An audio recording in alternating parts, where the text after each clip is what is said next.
What day did I say this was? It was Thursday. No, what day was the chapel service at Wednesday. school? Wednesday. Yeah.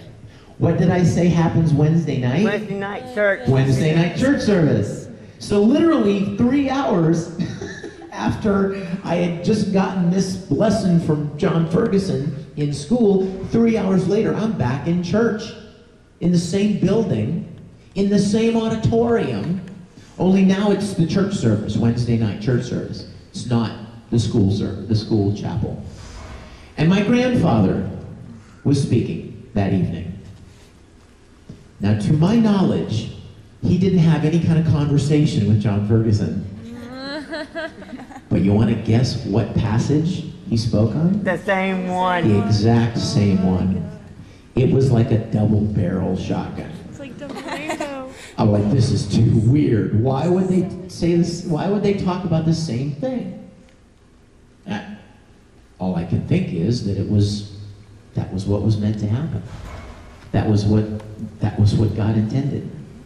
And so that evening, I remember stepping out. For those of you that are not church folk, we had an invitation, an altar call. That's what they call it. Where basically, if something has affected you or has moved you and you wanted to talk with somebody, you would come up to the front of the church and you would meet with someone and sit down and talk with them about whatever it was, right?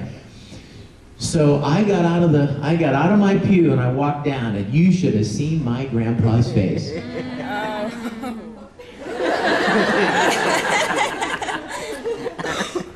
Victor? Right? Because I mean, who would have? He would have never expected that. Probably neither did my mom. I think she was playing the piano at the time. And you know what else I remember? I remember another kid coming down with me named Jimmy Elsmore. His parents were missionaries in Alaska. And his parents wanted him to go to Christian school, but they were missionaries, and so he literally lived with a family in our community to go to school there, because his parents wanted him to go to school, Christian school there. Very much the same story, right? Missionary kid now. Not preacher kid, but missionary kid, same thing, right? Yeah. He knew it all, he was always around it, he had it all worked out, but again, just like me, just kind of coasting along. Hey, you know who my parents are, right? Missionaries and stuff. You know? So he and I remember we went down front together. And that was the moment that I made a conscious decision for myself, not on behalf of my mom, not in the name of my grandfather, not based on my Christian school attendance or my Bible verse memory or any of that. Just plain Victor, realizing that I had never personally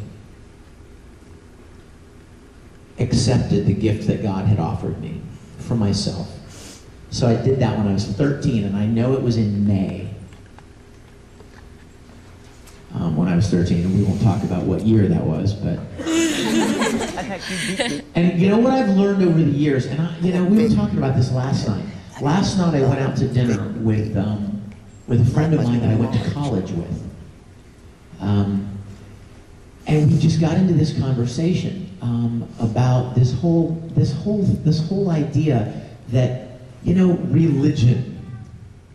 I get so many fan letters from people saying, I understand you're very religious. And I always write them back and I go, no, I'm not. And it freaks them out. They're like, what? Wait a minute. Yes, you are? No, and what I mean by that is, I just don't even like that word, religion. To me, religion kind of is a word that man created to try to define and package and explain the things of God and how to reach Him in our understanding. Religion. Never liked it. And, I grew up in a very, very, very strict, legalistic community. I know this is going to be a repetition from last year, but it's poignant. I remember my mom saying, "Don't ever tell your grandfather that I let you see Star Wars. Don't ever tell him you go to movies." Remember this? Don't tell him you go to movies. Because back then, a lot of people try so hard to define their religion, their faith, by what they do or don't do. Hear me? Even now. So many people try to define their faith or their relationship. That's better. So many people try to define their relationship with God by a list of regulations that they follow or don't follow. They do or they don't do, right? And if you got more checklist in the good side, you're okay. But and then you got the bad side, and you try to balance all that. We were talking about this last night, and I think so many people in this world, and I think a lot of people in this room, I may be wrong, but I doubt it, because it's very common. People have come to believe that God's love and approval and acceptance of you is entirely based on what you do or don't do. That it is entirely, what's the word? Conditional. It's entirely conditional. Well, God will love you, but not if you watch anime. God hates that black stuff you wear. God can't stand that tattoo. You think God's that petty? Really? No. You know what that makes God? It makes him a big version of you. This is a concept I thought of once. You know why people have so many problems with God? Because they can't seem to get it in their heads how big God is. They think God is a supersized human version of us. See what I'm saying? You understand? Whatever we think, or however we reason, however we come to conclusions, God must do the same thing, only he's just bigger. He's just more of whatever that is. You see what I'm saying? Like concepts of justice or fairness. We as human beings have, we think this is fair, or we think this is just, or we think that's unjust. And so we assume that God's thought processes are just like ours. He is so far beyond us. We don't get that. And the more technology we develop and the smarter we think we are, we can't even conceive of the fact that there is a being so far beyond us that we are like ants. You know what I mean? That what's the Bible say? His ways are not our ways. Now that sounds pretty simple, but expand on that. The way we do things, the way we think, the way we believe, he is not the same as we are. He's not a big version of us. That's why I always kind of didn't like it when I hear people refer to God as the man upstairs. You ever heard that? Yeah. The big man. The big man upstairs. No, he's not a man. I promise you. We have lots of problems. But I think that's maybe one of the reasons why we think that because we love conditionally, Yeah, you got that right, Vic. because we judge you, accept you or don't accept you based on what you've done or not done, or what list of rules you can, right? That's the way we do things, right? That must be the way God does it, only bigger, on a grand universal scale. Vic, have you heard Hold on one second, babe. That's not the way he does it. If you take nothing away from today, take this away with you. He's crazy about you. Period. That's the end of the story. He loves you awesomely. Huge amounts. And it's not conditional. It's not conditional on what mistakes you make. It's not conditional on what list of rules you choose to, you're able to follow. In fact, I want to remind you something. This may be repetitious too, but I want you to hear this. Those of you in here who attend church regularly and you know the scriptures pretty well, who would you say is probably the greatest Christian who ever lived? John.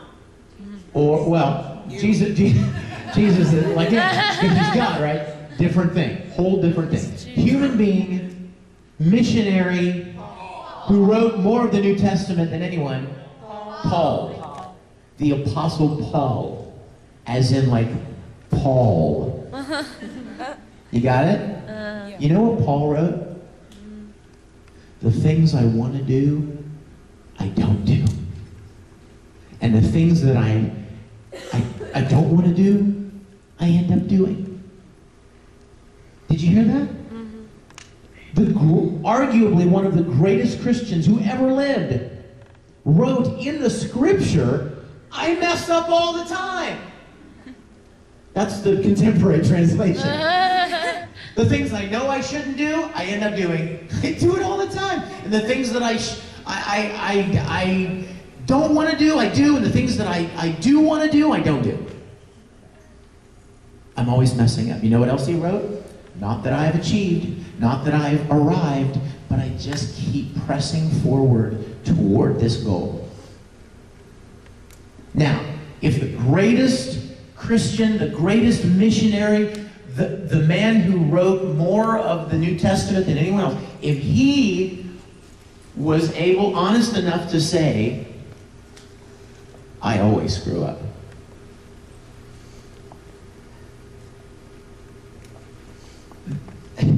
Then why should we think we're any different?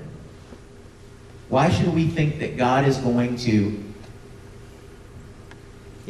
kick us out or boom, bash us on the head, whack-a-mole, because we're human beings, because we don't measure up. A lot of kids struggle with that with their parents. Parents have expectations, right? It's totally cool, parents. I'm not dissing you. I'm just saying, we're human. Parents have hopes and expectations, and kids often grow up with the kind of the structure and the idea that if I do this and this and this and this, I'm in good with the parents, right? And this and this and this, I get punished. That's just the way we do things. And it becomes so difficult to believe that there would be someone who knows everything about us, everything, knows you better than you know you, and yet he still is crazy about you. And you can mess up, and he still loves you. And he still wants to be your friend.